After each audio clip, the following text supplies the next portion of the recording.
Friends, मैं राकेश भारद्वाज आप सभी का स्वागत करता हूं अपने यूट्यूब चैनल इट्स इमेजिनरी में। फ्रेंड्स, आज हम पार्ट 3 देखेंगे फंडामेंटल राइट्स का। इससे पहले हमने पार्ट 1, 2 देखा है और पार्ट 1 में फंडामेंटल राइट्स क्या होते हैं उनके बारे में कुछ इंपॉर्टेंट जानकारी दी थी। उसके बाद हमने पार्ट 2 में देखा था इक्वलिटी बिफोर लॉ, उसके बारे में जाना था राइट टू इक्वलिटी जो आपका ब्रॉड कैटेगरी थी। मैंने आपको पहले भी बताया था फंडामेंटल राइट्स के कुल 6 ब्रॉड कैटेगरीज हैं, जिसमें पहली कैटेगरी थी आपकी राइट टू इक्वलिटी और उसके अंडर फिर आपके आर्टिकल 14 टू 18 आते थे। और आज हम बात करेंगे कैटेगरी 2 की, जिसमें हम बात करेंगे right to freedom. Right to freedom हम आर्टिकल 19 से 22 देखेंगे। इससे पहले हम जान लेते हैं कि जो पिछला वीडियो हमने देखा था उसके ऊपर एक क्वेश्चन जान लेते हैं जो आपका यूपीएससी प्रीलिमिनरी एग्जामिनेशन 2020 में आया हुआ था। ठीक है, which one of the following category of the fundamental rights incorporates protection against untouchability as a form of discrimination. कहने का मतलब है कि कौन सी जो है कैटेगरी फंडामेंटल राइट्स की कैटेगरी जो है अनटचेबिलिटी को एक डिस्क्रिमिनेशन मानती है। ठीक है, right against exploitation, right to freedom, right to constitutional remedies. ठीक है, तो ये तो नहीं है क्योंकि अनटचेबिलिटी जो है आपका आर्टिकल 17 है और आर्टिकल 17 आपका राइट टू इक्वलिटी के अंडर आता है, क्योंकि 14 टू 18 जो आर्टिकल्स होते हैं वो राइट टू इक्वलिटी के अंडर आते हैं। ठीक है, अगर आपने वीडियो नहीं देखी है तो उसको जरूर देखिए, आपको राइट टू इक्वलिटी अच्छे से क्लियर हो जाएगा, तभी आप इस वीडियो पर आए। क्योंकि आज हम कैटेगरी नंबर 2 देखेंगे और कैटेगरी नंबर 2 है राइट टू फ्रीडम, जिसमें हम आर्टिकल 19 टू 22 देखेंगे। ठीक है, तो देखते हैं सबसे पहले आर्टिकल 19 क्या कहता है।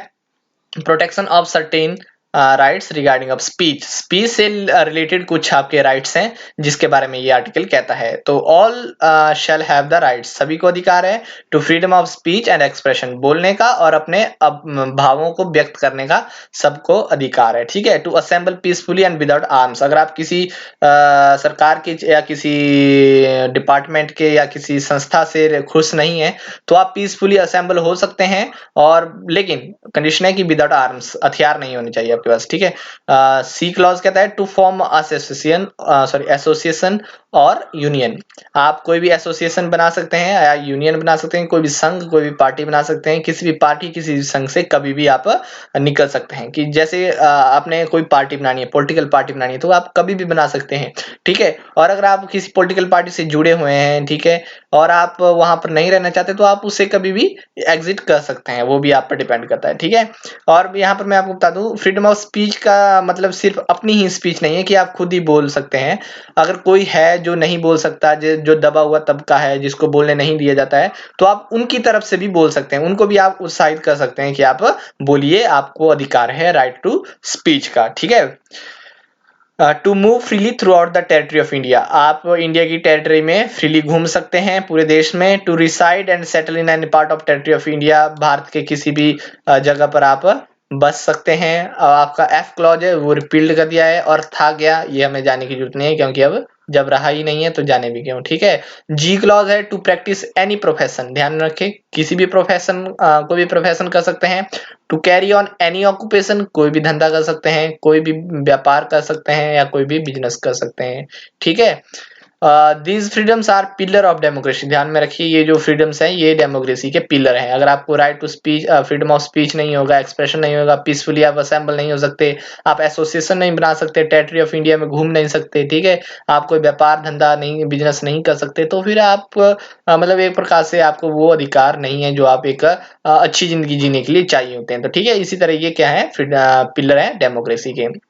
अब देखिए ये जो है ये अधिकार जो है एब्सोल्यूट नहीं है। एब्सोल्यूट मतलब परमानेंट नहीं है, ऐसे नहीं है कि इनको हटाया नहीं जा सकता या इन पर रोक नहीं लगाई जा सकती। इन पर रोक लगाई जा सकती है, और कब इनके ऊपर रेस्ट्रिक्शन लग सकती है, और रेस्ट्रिक्शन के बारे में जाने, रीजनेबल रेस्ट्रिक्शन ओनली। ठीक है, इनके ऊपर सिर्फ रीजनेबल रेस्ट्रिक्शन लगाई जा सकती है। ऐसा नहीं है कि किसी का दिल करा आपको बोलने से बंद कर दिया, अगर कुछ रीजन है, कुछ वैलिड रीजन है, तभी उनके ऊपर रेस्ट्रिक्शन लग सकती है। और रीजन क्या है, sovereignty and integrity of India. अगर बात आ जाए sovereignty and integrity of India, मतलब इंडिया को की अखंडता और संप्रभुता की बात आ जाए, तो फिर आपके फ्रीडम ऑफ स्पीच जो है उसके ऊपर रोक लगाई जा सकती है। क्योंकि इंडिया की इंटेग्रिटी, अखंडता मीनिंग द सेंस कि भारत को टुकड़े टुकड़े होने से बचाना है, इसको एक प्रकार से इंटेग्रल जोड़ के रखना है। अगर उस जोड़ने की बात आ जाए तो आपकी फ्रीडम ऑफ स्पीच के ऊपर रोक लग सकती है। सिक्योरिटी ऑफ स्टेट, अगर भारत की सिक्योरिटी पर बात आ जाए तब भी रोक लगाई जा सकती है। Friendly relation with the foreign state, for example कोई फॉरेन स्टेट है जैसे जापान है, उसके साथ हमारे बहुत अच्छे रिलेशंस हैं। ठीक है, अगर आपकी किसी स्पीच से, किसी आपके रवैये से उस जापान के साथ हमारे रिलेशन जो बिगड़ते हैं, तो आपकी उस फ्रीडम ऑफ स्पीच को रोका जा सकता है। Public order, law and order बनाने के लिए, अगर शांति, देश में शांति बनाने के लिए आपकी फ्रीडम ऑफ स्पीच पर रोक लगाई जा सकती है। डिसेंसी और मोरालिटी, नैतिकता बनाए रखने के लिए या उचित जो भी कार्य हैं उनको करने के लिए आपके इसके ऊपर, ऐसा नहीं है कि आप बोलें, हर कुछ ही बोलें जिससे नैतिकता भंग होती हो, ठीक है, नैतिकता भंग होती हो, शांति भंग होती हो, तो उस टाइम आपकी फ्रीडम ऑफ स्पीच पर रोक लगाई जा सकती है। In relation to contempt of court, court ने कोई ऑर्डर दिया है लेकिन आप उस कोर्ट की अवहेलना कर रहे हैं, तो आपके ऊपर आपकी फ्रीडम ऑफ स्पीच पर रोक लगाई जा सकती है। Defamation, incitement of an offence, defamation का मतलब है मानहानि, मानहानि मीनिंग द सेंस कि आपको फ्रीडम ऑफ स्पीच मिली है लेकिन आप हर कुछ बोल रहे हैं, हर किसी के खिलाफ ऐसे ही बेतुके बयान दे रहे हैं, बेतुकी बातें कर रहे हैं जिसका कोई बेस ही नहीं है, आप झूठे आरोप लगा रहे हैं और उन झूठे आरोपों से उस व्यक्ति की जो है समाज में जो उनका उसका स्टेटस है वो घट रहा है, उसको उससे ठेस पहुंच रही है, ठीक है। तो उसके ऊपर भी आपकी फ्रीडम ऑफ स्पीच के ऊपर आप रोक लगाई जा सकती है, ठीक है, understand. The Indian Constitution does not provide for the freedom of press separately, ठीक है। यहाँ पर ये बहुत इंपॉर्टेंट चीज है, इसको ध्यान रखिए। इंडिया का जो कॉन्स्टिट्यूशन है वो अलग से कोई फ्रीडम ऑफ जो प्रेस का हम कहते हैं कि प्रेस की का फ्रीडम है, वो हमारे कॉन्स्टिट्यूशन में कोई अलग से नहीं लिखा है। इस बात को आप आज ही ढंग से देखिए और ध्यान में रखिए कि जो फ्रीडम ऑफ प्रेस है वो हमारे कॉन्स्टिट्यूशन में नहीं लिखा हुआ है। कई बार क्वेश्चन इस तरह से किसी भी एग्जाम में आ सकता है कि कौन सी स्टेटमेंट गलत है, और उसमें एक स्टेटमेंट आपके पास दी होगी कि फ्रीडम ऑफ प्रेस जो है हमारे संविधान के आर्टिकल 19 में लिखा हुआ है। ये लिखा हुआ नहीं है, ये मतलब इससे एक सेंस निकलती है। अगर आपको फ्रीडम ऑफ स्पीच किसी इंडिविजुअल, किसी व्यक्ति को मिली है तो फ्रीडम ऑफ वो प्रेस ऑटोमेटिक हो जाएगी, वो लिखा नहीं है, कोई प्रेस वर्ड जो है सेपरेटली यहाँ पर नहीं लिखा है, ठीक है। अगर आप अभिव्यक्ति की आजादी है, किसी इंडिविजुअल पर्सन को आपको बोलने की आजादी दी हुई है, तो वो प्रेस के लिए भी ऑटोमेटिकली लागू हो जाती है। It is implicit in the article 19, मतलब ये एक प्रकार से आर्टिकल 19 से ही निकला है, मतलब कोई डायरेक्टली प्रेस वर्ड वहां नहीं लिखा है, बट वहां से हम इसका मतलब निकाल सकते हैं कि प्रेस को भी आजादी है, ठीक है, प्रेस मतलब media. which grants freedom of speech and expression. The restriction that limits the freedom in case of individual apply to the press only, press also, ठीक है। जो रेस्ट्रिक्शन एक व्यक्ति को लगी है, sovereignty, security and state, friendly relation, public order, decency, morality, इस तरह की जो रेस्ट्रिक्शन एक व्यक्ति को लगी है, उसी तरह की रेस्ट्रिक्शन ये मीडिया को भी लगी है, ठीक है। मीडिया के ऊपर भी रेस्ट्रिक्शन लगाई जा सकती है जब सॉवरेनिटी, इंटेग्रिटी, इन सब चीजों की बात आए, ठीक है। ये था friends article 19 freedom of speech. अब बात करते हैं आर्टिकल 20 की, और आर्टिकल 20 है protection in respect of conviction of offence, ठीक है। कोई जुर्म कर देता है तो ऐसा नहीं है कि उसको कोई राइट्स ही नहीं है, उसने जुर्म कर दिया तो फिर उसको जिस तरह से आप चाहो उस तरह से ट्रीट करिए, ऐसा नहीं है। इसके लिए भी कुछ राइट्स हैं, एक जिसने जुर्म किया उसके भी कुछ राइट्स हैं। The protection is available against following 3 types of conviction. उसको मतलब इस आर्टिकल में 3 चीजें लिखी हुई हैं। पहली है x post facto legislation. X का मतलब है पहले की, पोस्ट का मतलब है बाद की, ठीक है। तो इसका देखिए क्या मतलब है। This means enacting a law and giving it a retrospective that is from a previous date year effect. देखिए मैं इसको सिंपल भाषा में आपको समझाऊं कि सपोज करो कि एक व्यक्ति है, उसने जुर्म करा, ठीक है, कोई भी जुर्म करा, उसने क्राइम करा, किसी का मर्डर कर दिया, ठीक है। उसने मर्डर किया 2020 में, दिसंबर 2020 चला है, तो उसने दिसंबर 2020 में अगर कोई जुर्म किया तो उसको उस मर्डर की सजा जो है, जो दिसंबर 2020 में लॉज हैं, मीनिंग जो इस टाइम हमारे इसमें लिखे हुए हैं एक मर्डर के लिए क्या सजा होनी चाहिए, ठीक है, वो जो इस टाइम लिखा हुआ है उसी लॉ के अकॉर्डिंग जो है उसे सजा मिलेगी, ठीक है। ऐसा नहीं है कि आप कोई 2000 हो सकता है 2015 में कुछ और लॉज हो, ठीक है, मर्डर के लिए, तो ऐसा नहीं है कि आप उस 2015 का लॉज उस बंदे पर अप्लाई करो और उसके तहत उसको सजा दो, ऐसा नहीं हो सकता। या ऐसा नहीं हो सकता कि उसने अभी दिसंबर 2020 में, मान लीजिए आज 13 तारीख है, 13 तारीख को आज उसने मर्डर किया है, लेकिन आप 20 तारीख को एक लॉ बनाते हो जिसमें आप कुछ और चीजें ऐड कर देते हो, तो वो 20 तारीख वाला लॉ भी उसमें ऐड नहीं होगा। उसी को जब उसने जिस डेट को उसने क्राइम करा है उसी डेट का जो लॉ हमारे संविधान में इस टाइम चला है उसी लॉ के अकॉर्डिंग उसे सजा मिलेगी, ठीक है।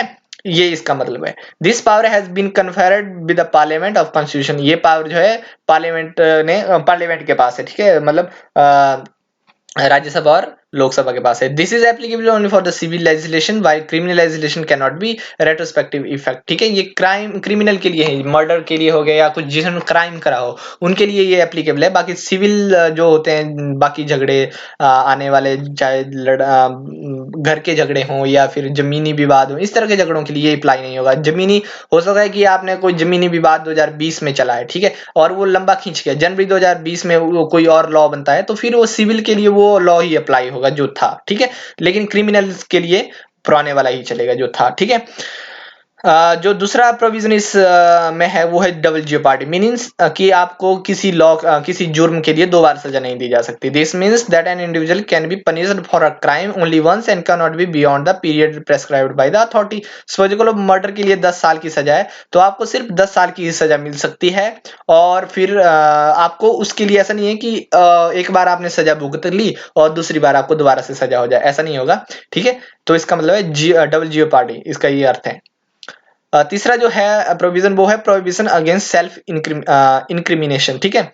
तो देखिए क्या है, no person accused of an offence shall be compelled to be a witness against himself. ठीक है, कोई पर्सन अगर एक्यूज है और उसे जो है किसी चाहे वो मौत के चाहे रेप के केस काट रहा है, तो उसको रोका नहीं जा सकता कि आप अपने खिलाफ गवाही ना दें, मतलब आप अपने लिए कोई कहां से कोई विटनेस प्रोवाइड ना करवाएं, उसको नहीं रोका जा सकता, वो विटनेस करवा सकता है। The cardinal principle of criminal law is an accused should be presumed to be innocent till the contrary is proved. जब तक जुर्म साबित नहीं हो जाता तब तक जो अपराधी है या जिसे माना जा रहा है कि ये अपराधी है वो मासूम कहलाएगा, वो मासूम है। ऐसा सोच के कोर्ट ऐसा सोच के चलेगा, जब किसी के ऊपर मान लीजिए हत्या का आरोप है, ठीक है, तो उस आरोपी को जब तक वो आरोप सिद्ध नहीं हो जाता तब तक उसे इनोसेंस माना जाएगा, उसे इस तरह से माना जाएगा कि इसने अपराध नहीं किया है, ठीक है। It is the duty of the prosecution to prove the offence. ये जिसने आरोप लगाया है उसी की ड्यूटी है कि आप इस आरोप को सिद्ध करें, ठीक है।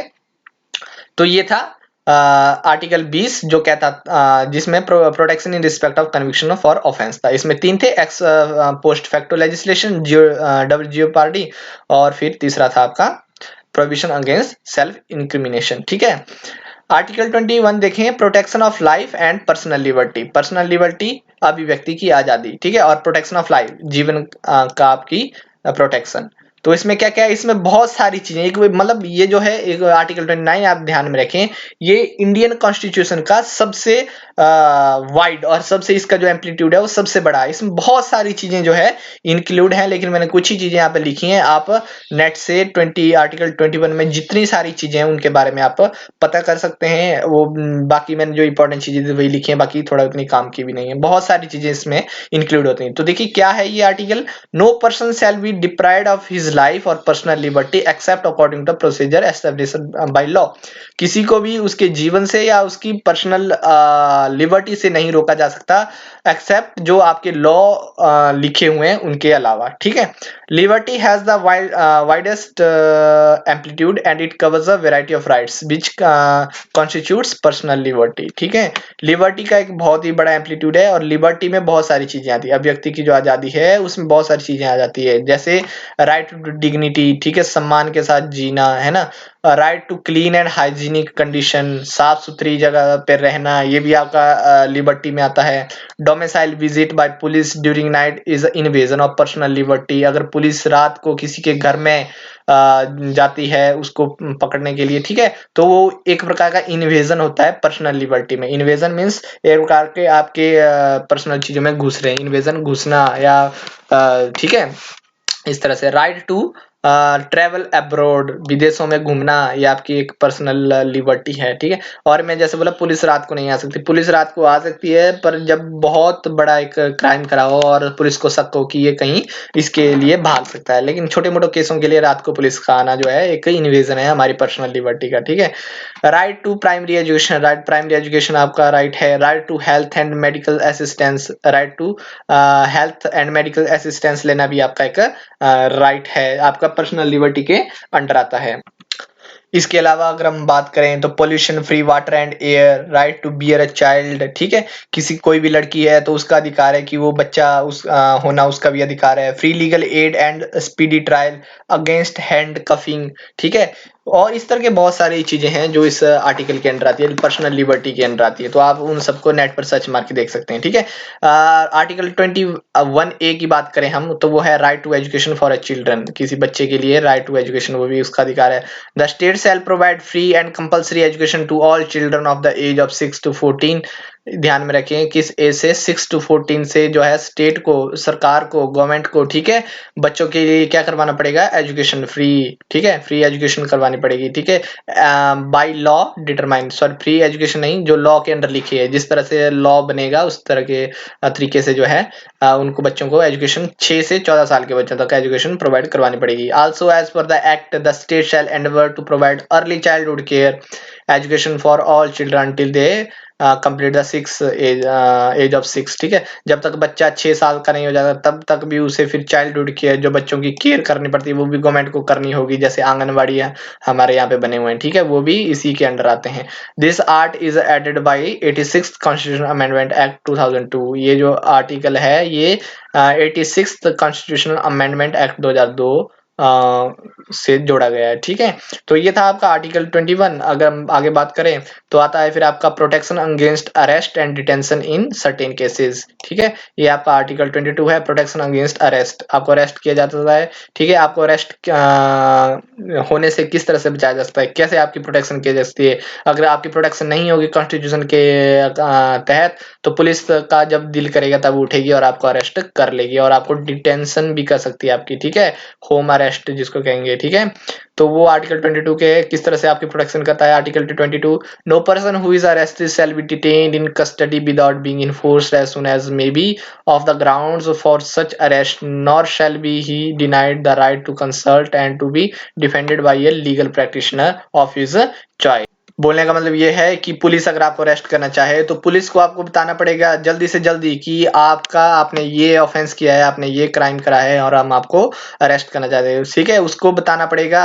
अगर उसको बताए बिना आप उसको अरेस्ट नहीं कर सकते, और उसको ना ही पुलिस उसको रोक सकती है कि आप किसी लीगल प्रैक्टिशनर, वकील से ना मिलें और उसकी सहायता ना लें। इस तरह से भी आपको नहीं रोक सकती पुलिस। ठीक है, ये आपका अधिकार है कि आप किसी भी वकील से बात करके आप अपना केस लड़ सकते हैं। Every person who is arrested and detained in custody shall be produced before the nearest magistrate within a period of 24 hours of such arrest excluding the time necessary for the journey from the place of arrest to the court of the magistrate, and no such person shall be detained in custody beyond the said period without the authority of magistrate। अगर आपको arrest करा है तो आपको जो है police को 24 घंटे के अंदर जो आपका नजदीकी मैजिस्ट्रेट है, जो कोर्ट है, वहां पर आपको 24 आवर्स के अंदर पेश करना होगा। ठीक है, इसमें क्या है, जो आपका जर्नी का टाइम है, सपोज करो आपको दिल्ली, महाराष्ट्र पुलिस ने दिल्ली में अरेस्ट करा। ठीक है, तो दिल्ली से महाराष्ट्र के लिए जो 4-5 जितने भी घंटे लगेंगे, चाहे बाई एयर, चाहे बाई बस, बाई